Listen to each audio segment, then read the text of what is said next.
Yan guys, ako'y gagawa ng paitlogan. Yan. Ng bato para pag humapon ang manok, ayan, hindi. Sabi ni Ivana, gagawa daw kaming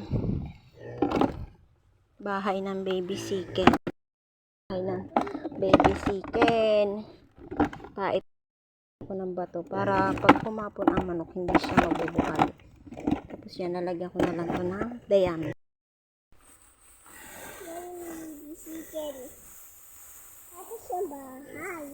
Yung bahay ito ng baby chicken.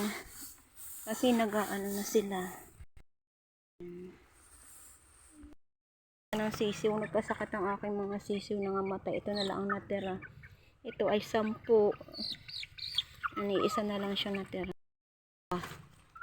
Di mangingitlog. Nabas na! Ito kahapon ay 4 lang. Ayan, madami na sila. Babawas muna ako ng itlog. Ito ililipat ko dito. Para meron silang itlog dito. Parang mas bago po itong ito. Dadagdagan ko ito ng panibagong. Uy! Ay, tutukain ang aking.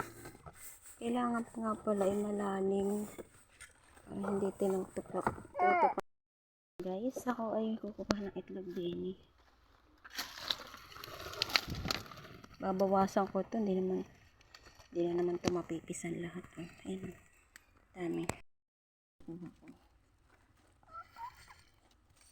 Kasi may maglimlim doon sa kabilang log. Ilipit ko na lang itong brown na ito. Yan ang ating itlog. Ang aking kulungan. Giba-giba na. Ayan. Isang tandang inaaway. Mga isang araw ko to tatapusin. Wawa naman yung isang sisiw ay naaway. Ayan guys, thank you for watching. Yung aking mga nakuhang itlog.